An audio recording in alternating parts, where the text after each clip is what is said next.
Hello and welcome to the Business Octopus, where we talk about all things sales and marketing and technology. I am Aidan Collis, CRM and marketing automation specialist at Relevate and all-around good guy. I'm joined here by Ronwin Lerner at Business in Training, here to talk about startups and driving more profit into your business. So welcome, Ronwin. How are you going? Good, Avon. How you doing? Fantastic. I guess when we were talking a little bit offline before, we were talking a little bit around, everybody wants sales. Everyone wants the next deal. You've got coaches, you've got consultants, you've got marketing people everywhere telling you need to do ads, you need to do social. Yep. What the hell? There's just too much. Yeah, I know. I think we once made a list of all the different things we could think of to like all the different tactics to get attention. And it was like such a huge long list. I'm like, man, if people tried to scattergun this much, you'd never actually do any business. Seriously. Oh yeah, like you've got to set up about 5 or 10 different social platforms. You've got a website with about probably 100,000 words on it. You've got like the list is endless. Like I can think of and it's all needs stuff now. Like it's all crying baby. It all needs to be picked up. So that's it. I always see the same stuff come up again, and the questions I always get are like, how do I do Facebook? I'm like, man, I don't even like Facebook. Like, stop asking me about freaking Facebook. Like, yes, it has its place, but there's so many different things you can do, and you just gotta stretch out a little bit, I think. Well, I mean, everyone's thinking about like online as well. There's like other things you could do in the post, or actually visiting people or like running. Who'd have thought? Running conferences and webinars and things. Yeah. So what the hell do you do if you do need more customers and you're a small business? Yeah, look, I get this. I get asked this a lot. So even though, starting a business or running a business, there's so many different elements. I think that's where people's tender little soft underbelly sits, is like, I just want more customers in my business. How do I do that? And so I think that's where people get into the tiers of okay, well, I've got to try this and I've got to try that and I market this, market that. But I think really focusing on the whole flow of, even if we get you 10 new customers today, what do you do with them? Like, you know what I mean? And I think there are some winning strategies that most businesses can apply in terms of marketing, but certainly the biggest challenge I see with small business startups all the time is sales, hands down. Even if they get their marketing right, or if someone does their marketing for them, then they get people sitting in front of them and you can see the customer wants to buy, the owner wants to sell, and nobody is saying the right words. Let's just put the two together somehow.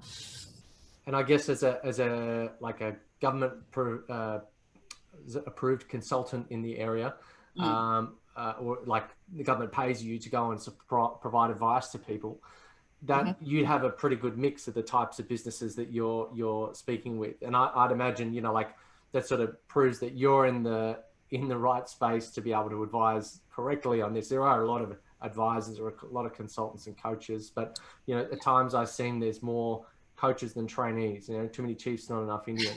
Yeah. I think you turn a corner and you bump into a coach or a consultant these days, right? And I think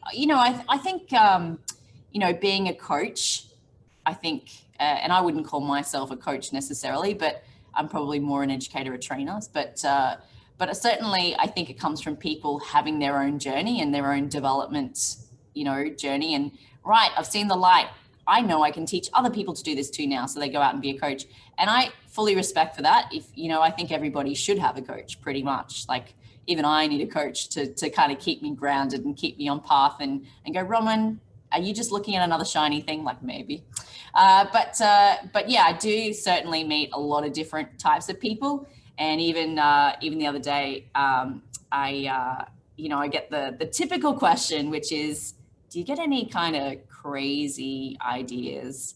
I'm like, absolutely. They're all crazy ideas. You're starting a business, that's crazy. But I think, I definitely see all speeds, and I see people who they just want an income. Do you know what I mean? Like if they hit 50 grand a year in their business, they're super happy. But that depends on their perspective and where they're starting from. Another person, they're like, how do I get this into some equity investment portfolio, or, you know, get some capital investment that's millions of dollars? Like, how do I do that part? I'm like, well, that takes some groundwork. like it's not like you put a business plan together, have no barking dog or anything to show for it, and then you go and sit in front of someone and ask them for $500,000. Like, it, you know, there's some steps there. So yeah, totally see a vast array. And you know, you mentioned being subsidized by federal government. Yeah, that's the Digital Solutions Platform, which is like probably on radio ads at the moment. But the thing with them is that connection for me has been beautiful, because it means those entry level people who possibly couldn't have afforded me before, and I'm not really that expensive, like I've always been kind of affordable, but even at that ground level, it gives them that incentive to go, yes, I'm actually going to go ask for help now. That's great, let's do that. And I'm sure you find the same. So those people that are asking, like, obviously so you're dealing with the smaller end and the medium and the big. So what are some similarities or disparities that you see from the ones that are saying, I need customers? Is there something that they do differently? Like, where should they put their focus? You know what, I think where I get to businesses that kind of have it mostly worked out, there is a couple of things they have learnt to do. And just not just in terms of sales and marketing, but generally, I find businesses that have it a bit more cluey and a bit more got it together, they track everything, they measure everything, they go back and check everything, and they delegate where they can. Whereas people who are just starting out, they're trying to do everything themselves. And hands down, I think learning to sell, I think that takes time, because it takes confidence.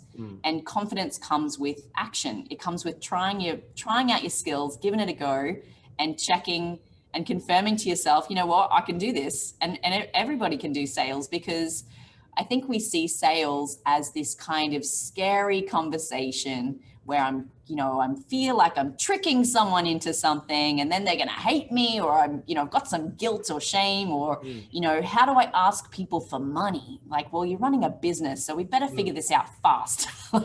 So I do find, no matter what speed, I think every business needs someone who can comfortably have the conversation. Because some businesses, absolutely, it's very transactional. They just do stuff online, goes into a database, blah, blah, blah. But eventually, even just to write that copy, you need someone who can speak the language of, not tricking people, but just talking to your customers and talking their language and speaking their speak, and just trying to get that communication over that, you know what, you can buy from us, it's okay. I think people tend to forget that virtually everything is sales. You want to get you want to sell something, it's sales. You want to get a raise, it's sales. If you're going for a job interview, if you want to get your 3-year-old to go to bed or eat their dinner, it's all sales. You don't eat this, you will die. There's some very hardcore sales in our household. Well, I mean, the approach when you're doing sales, I guess some people will pick one that suits their environment or suits themselves.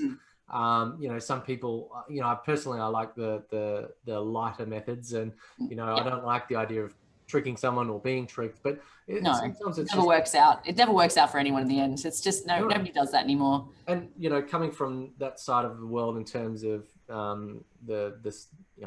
writing the content and getting people to do those things, I guess for me it's more about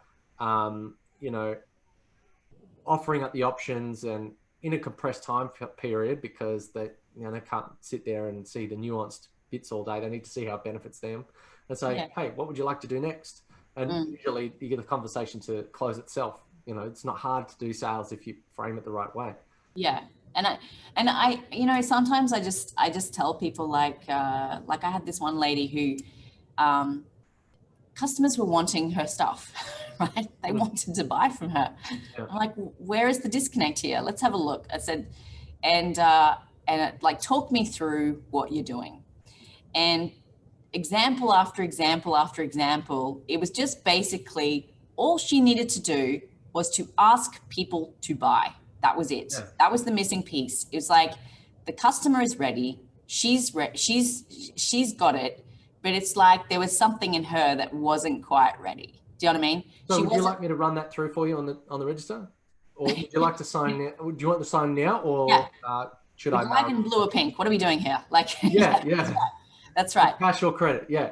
Yeah. And look, yeah, to be honest, sometimes it is a matter of just, like when you go to a job interview, people encourage you, practice your lines in the mirror, practice how you present yourself, practice how you ask questions and what do you want to say and what's your strengths, If you go to a job interview, that's what people tell you to do. Go in a mirror and practice. And then for sales, I'm like you say, it's all sales. It's exactly the same process. Go and stand in a mirror and start to feel very comfortable with a few different lines, that it's not about taking the human element out of the sales process, because at the end of the day, they're only going to buy if they want to buy. You can't talk anybody really into anything. It just doesn't go well if they don't want it. Do you know what I mean? Buyer's remorse and everything. So really it's just getting comfortable with a few statements that are like, would you like to buy this? Would you like to sign up? Just what we were saying before, getting very comfortable in saying that. And so when you hear the silence, to prompt yourself. Yes. But And I think you mentioned there silence, like and what would you like to do next thing. Sometimes people feel the need to fill the silence. You have asked the question, wait for that person to respond. I've sat on a phone where literally a minute has gone by and it's just dead silent. I've said, where would you like to do next? After I presented everything, and I just shut up, just stay quiet. Yeah. And a minute's gone by and they're like, you still there? And you're like, yep, I'm still here. And then they're just waiting. Okay, let's do it.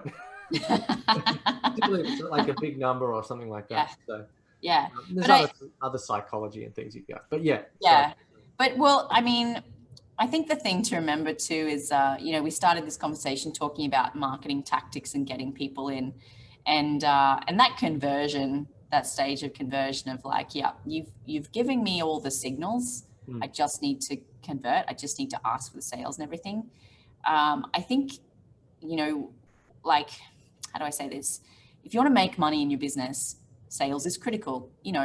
People argue what the most important part of your business. And I threw this up on a really big forum a few weeks ago.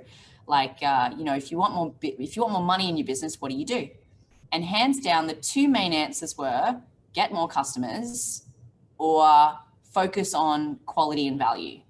And I was like, I don't know what Kool-Aid everyone's drinking here that they say quality and value, but it must be something out of the group.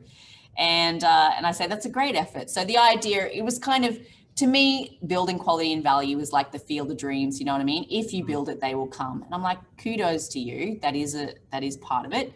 But at the end of the day, just because you build something high value does not mean people come, circling in from all areas to find you out of nowhere. It just doesn't work like that. My favorite, metaphor for that is it's like weighing yourself in a dark suit. You get a warm feeling, but no one else knows about it.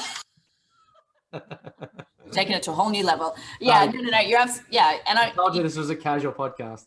Like if a tree dies in a forest, does anything really happen to it if no one sees it, no one hears it? So I think and I think you're absolutely right, and I think it's just something to keep in mind that if you want to make money in your business, you have to have good reach to tell people, to communicate to people, to say, yes, here I am, come on, get it. And we focus a lot on that part, I think, as marketers, and where we want to learn marketing, because that's where we teach marketing, because that's where people focus as well as our clients. They focus on, how do I get more customers? And hands down, that's one of the top conversations people want to start with me. How do I get more customers? And I'm like, that's great, but what are you going to do when they turn up? How are you converting the ones you're getting? Yeah, that's right. And I think even there's a step in between, getting people's attention and getting them a sale. And it's kind of looking for those subtle indicators that they're getting into a buy-in kind of position. Do you know what I mean? Yeah. So for example, for you, it might be like they download an ebook, or they do I don't know if you got like a $7 thing on your website, you used to ages ago. And you know what I mean? Like that's a little buy-in to say, you know what, I'm maybe ready to buy. I'm not there yet, but I'm taking the step. I'm giving a signal that I want to buy. And sometimes I think a lot of business owners fail to recognize that signal, and they just keep focusing their attention on everybody who comes in, everybody who shows up. You know what? If you just put a step in there to be like, if they do this, I'm going to call them like a qualified lead, and I'm going to go chase them. I'm going to go talk to them, because that tells me that they're probably at least ready to take an action of some kind. Yeah, you know? they're ready for a conversation. Yeah. Yeah. I think, we're talking about all these marketing people, and it seems very like there's a low barrier to entry for people to get into marketing, particularly as from like a coach or a consultant, in terms of, someone who might advise you. So, with all the LinkedIn people, with all the Facebook people telling you how to do things, there's one core concept which seems to get rewashed, recycled, and rebranded, and that is the AIDA model. So awareness, interest, desire, and action. So you've talked about the awareness and the action. Those two bits is the interest, downloading that $7 thing. And then the desire is after the conversation. They're like, yes, let's do the next thing. It's the wine and dine. Yeah. Don't give me the bill before I've even ordered dinner. Come on. Yeah, absolutely. And, that relational element is oh so important that people, like you say, forget. Yeah. Yeah. But even after that, I think, getting into some of the back end of sales, like, I think also, another challenge I find with startups is pricing their work. And even when people find a right price they're happy with, I'm like, when did you last look at that price point you've got there? Like, when did you last check that? When did you increase it? Like, your costs are increasing. Like, when did you up your price? And so people, they don't do that, or they don't think about, how do you package things together? Which, bundling. Bundling, upsells, cross-sells, cross-promotion. You want fries with that? Yeah. Would you like fries with that? That's the classic. Loss leaders, like on Australia Day, you go to either Coles or Woolies, are having competitive prices on snags for the barbecue. But then you go in there and there's a premium markup on bread, sauce, napkins, all those sorts of things. Yeah. And I think that a lot of times, I've spoken to many people in their business who have had different challenges, and they're like, we're just not making enough money. I'm like, okay, like you said, when have you reviewed your prices? Oh, we haven't changed in 5 years. Like, really? Yeah. You communicate that, once or twice a year. You can, like, depending on what it is, you can make it up in other ways. I think that, people get stuck quite often in the difference between accounting and cost accounting. So they say, all right, well, I made this much profit, but that's not what cost accounting is. When you're allocating the price, you have to factor in the fact that you're going to spend, 100 hours a year on the phone on hold. You're going to be talking to, you've got the lights on, you've got the power on. There's a contribution to that. There's a contribution to marketing expense. And definitely a whole bunch of back end stuff. Yeah, absolutely.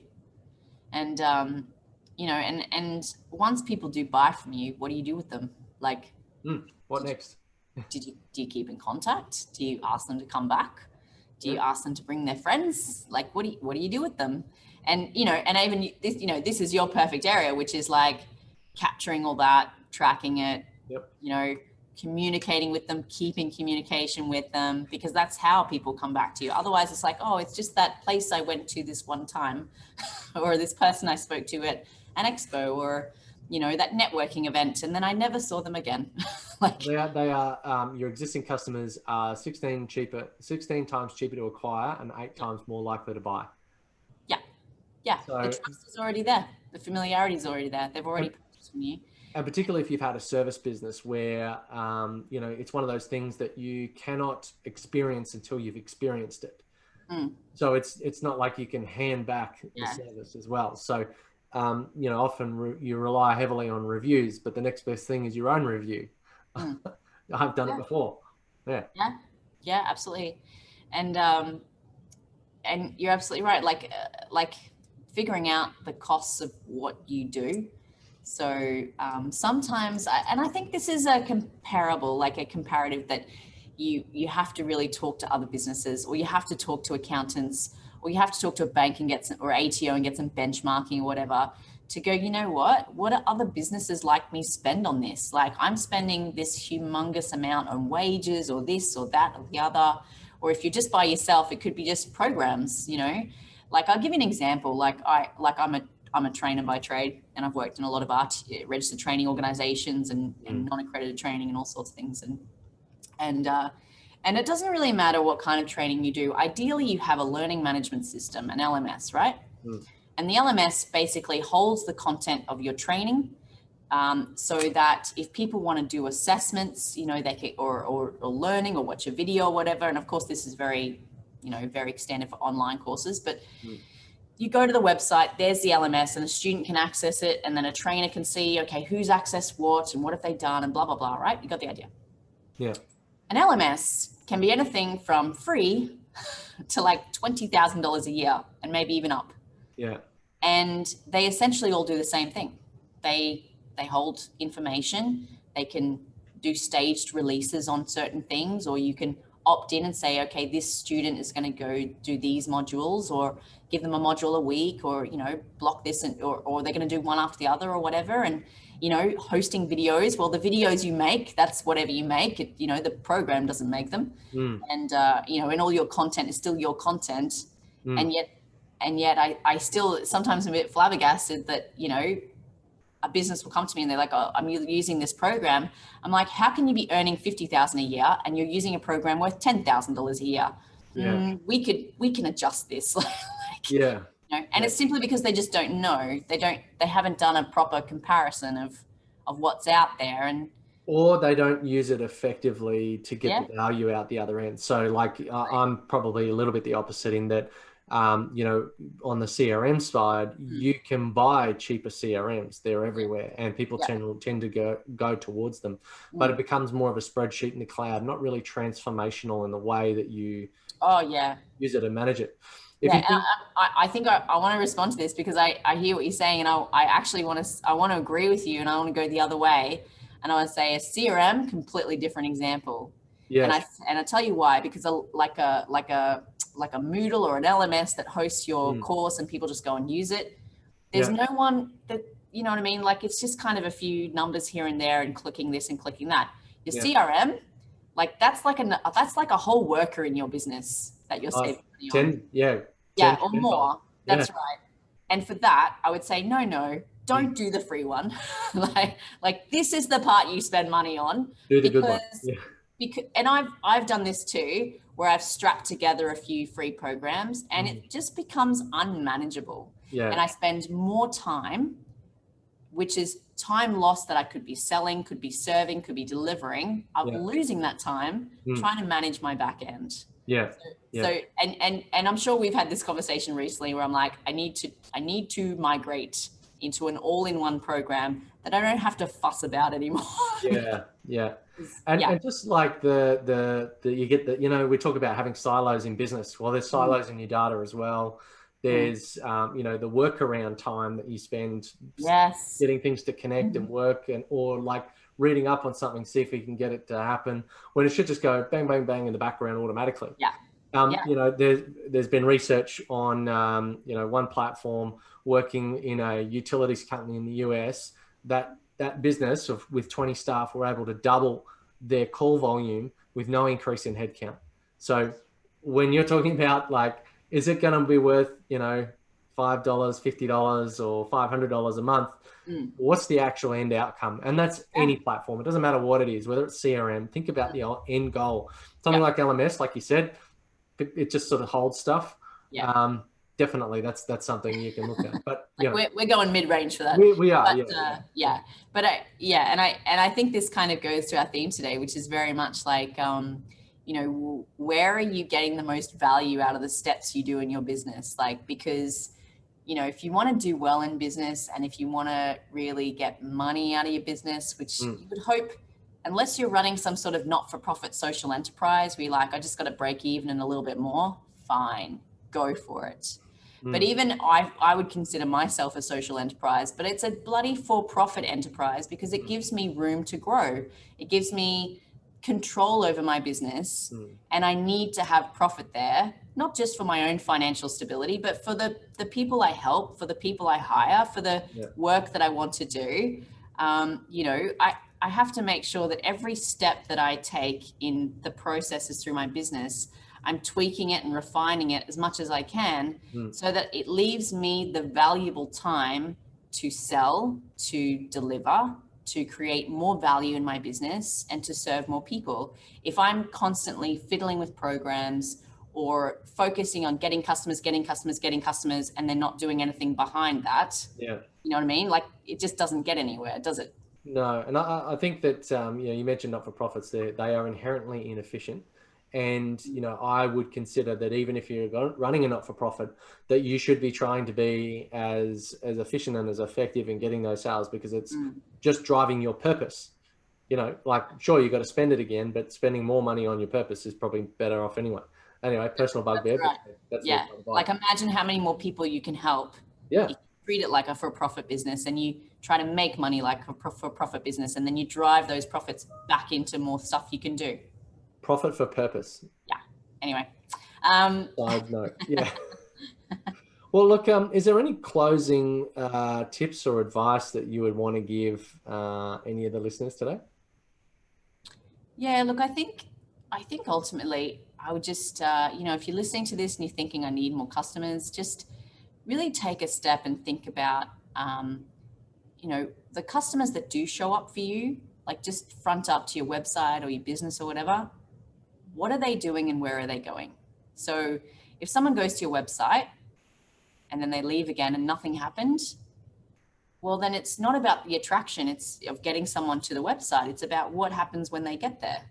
And start looking at all those steps behind getting people to you. So it's not just about marketing reach and what strategy is going to get them to talk to you. You got to figure out how you're going to process that journey for them and get them involved and get them bought into it, and then work on, value and costing and everything on the back end. It's all, I think one thing that's clear is that, the business really is a machine. It's not, do a little bit of that and this and a little bit of that. It's everything has to work together, Yeah, absolutely. Well, it's been absolutely fantastic chatting with you today. And if you're listening and you can find out more about Ronwin and learn about driving more profit into your business with Business in Training on the website businessintraining.com.au. And if you like, there will also be the links to the website and to Ronwin's LinkedIn profile in the comments section. So thank you again for listening. Thank you, Ronwin. Very great having you. Thanks, David. And if you have any questions or you'd like to be on the podcast, please fill out the contact form on relevate.com.au. Until next time, take care. You can learn more about implementing scalable systems in your business with our book, The Business Octopus, where you can learn how to give your business a brain and teach it to grow itself. You can get your copy from relevate.com.au/octopus. You can also find answers and ask questions in our online community at support.relevate.com.au.